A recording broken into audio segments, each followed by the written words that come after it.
अस्सलामुअलैकुम my YouTube family. आप लोग कैसे हैं? अल्हम्दुलिल्लाह मैं ठीक हूँ।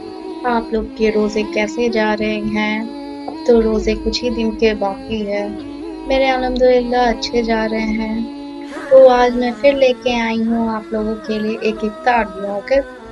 तो इस ब्लॉग में मेरे हस्बैंड की कुछ रेसिपीज़ हैं जो कि वो बनाते हैं डेली इफ्तार में, और मैंने एक यम्मी सा चिकन रैप बनाया था। तो चलिए चलते हैं, ब्लॉग स्टार्ट करते हैं। तो यहाँ पे मेरे हस्बैंड फ्रूट सलाद बनाना स्टार्ट कर रहे हैं। तो जिसके लिए mango, plum, pears, apple, kiwi and banana, ये सारी चीज़ें उन्होंने इतने अच्छे से चॉप किए हैं। फिर इसके बाद वो पोमीग्रेनेट छीलेंगे। मुझे पोमीग्रेनेट छीलना कभी पसंद नहीं आता है। शादी से पहले भी मैं पोमीग्रेनेट अपने घर पे भी कभी नहीं छीलती थी। या तो मैं अपनी बहन को बोलती थी या मैं अपने भाई को बोलती थी। मुझे कभी पसंद नहीं आता पोमीग्रेनेट छीलना। तो यहाँ पे उन्होंने सब चीज़ चॉप कर दी है और मैं सबको बस मिक्स करूँगी। तो यहाँ पे सारे चॉप किए हुए फ्रूट्स मैं बाउल में डाल रही हूँ। इसे अच्छे से मिक्स कर दूँगी फिर। आगे और भी फ्रूट्स हैं वो भी मैं फिर इसमें डालूँगी।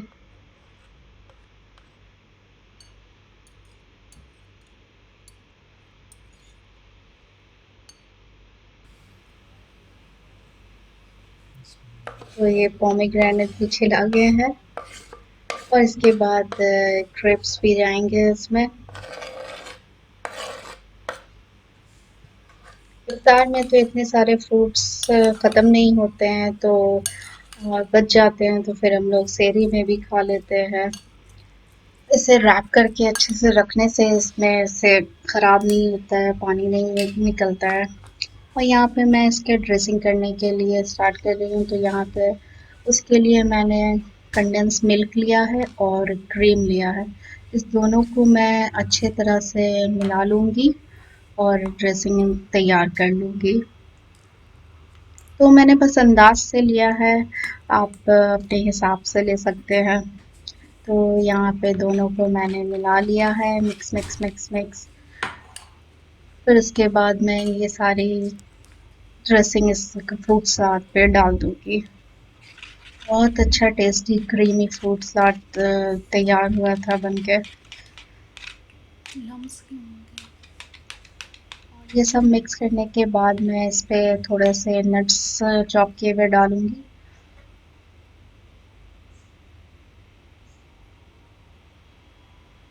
आप अलग-अलग तरह से ट्राई कर सकते हैं। तो कभी मैं ये क्रीमी फ्रूट सलाद बनाती हूँ, तो कभी लेमन पेपर सॉल्ट डाल के कुछ खट्टा-मीठा सा चाट बनाती हूँ। तो कभी थोड़ा रूअफ़ज़ा सिरप डाल के अलग-अलग फ्लेवर से बन जाता है। तो बस यहाँ पे मैं चॉप किए हुए नट्स डाल रही हूँ, जिसमें कि आलमंड्स है, कैशियो है, पिस्ताचियो है। तो बस थोड़ा-सा ही, ज़्यादा नहीं। और यहाँ पे थोड़ा-सा मैं इसे गार्निशिंग के लिए ऊपर से क्रीम डाल रही हूँ। और इसे मैं अब रैप करके फ्रिज में रख दूँगी, जो कि इफ्तार के टाइम एकदम ठंडा-ठंडा यम्मी सा लगेगा।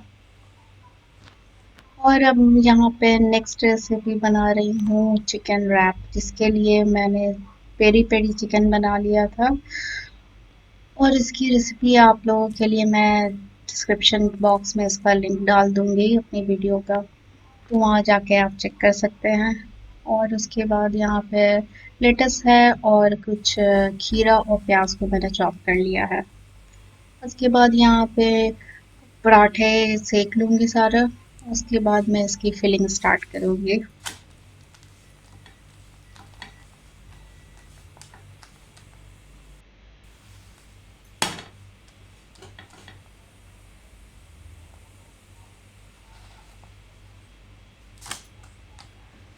कुछ भी बनाने से पहले सारी चीज़ें चॉप करके या जितनी भी चीज़ें उसमें डालनी है तो सारी चीज़ें पास में सामने में रख लें निकाल के, जिससे कि आसानी होती है। नहीं तो अगर नहीं रखते हैं तो फिर कुछ ना कुछ अक्सर मिस हो जाता है, जिसकी वजह से फिर बाद में लगता है कि ओह शायद ये मिस हो गया। तो इसलिए सारी चीज़ें सामने में रख लें निकाल के, तो ज़्यादा आसानी होती है बनाने में और अच्छे से बन के भी तैयार होता है। तो यहाँ पे सबसे पहले मैं डालूँगी, मेरे पास गार्लिक मेयोनीज़ है, तो वो मैं सबसे पहले उसके ऊपर डालूँगी। प्लेन मेयोनीज़ भी डाल सकते हैं, मुझे गार्लिक फ्लेवर ज़्यादा पसंद आता है तो इसलिए अक्सर मैं गार्लिक मेयोनीज़ लेती हूँ। तो यहाँ पे ये डाल देंगे, फिर उसके बाद इस पे मैं चिकन के पीसेस डालूँगी, फिर एक-एक करके मैं सारी चीज़ें इसके ऊपर डालूँगी। काफ़ी हेल्दी और टेस्टी बन के ये तैयार हुआ था। इफ्तार में ये खाने के बाद तो फिर बहुत ही हेवी हो गया था।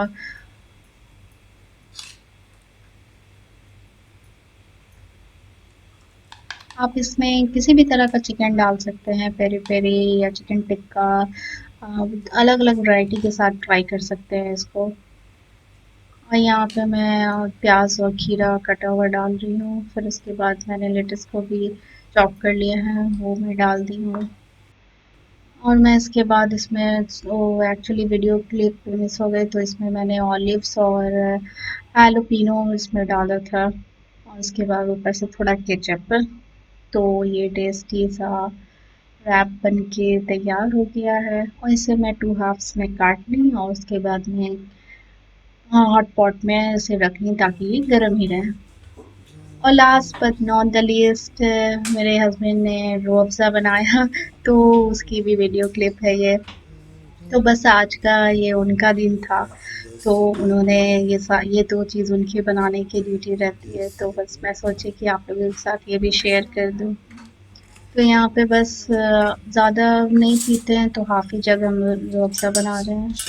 सिंपल सा इसमें बस चीनी नहीं डाले हैं, रूह अफ़ज़ा बस डाले हैं, उसके बाद मैंने जो मिंट और लेमन की क्यूब बना के रखे थे, तो बस उसको यूज़ करूँगी। काफ़ी अच्छा रिफ़्रेशिंग लगता है मिंट पीने से, तो ये बहुत अच्छा फ़ील होता है। तो आप इसमें चीनी भी डाल सकते हैं, बट हम लोगों ने चीनी नहीं डाला था इसमें, और बस इसमें 4-5 मिंट क्यूब्स डाल देंगे, और ये ठंडा ठंडा रिफ़्रेशिंग सा रूह अफ़ज़ा तैयार हो गया है। इंशाल्लाह नेक्स्ट ब्लॉग में फिर मिलूँगी, तब तक के लिए अल्लाह हाफ़िज़, take care, be safe, stay healthy.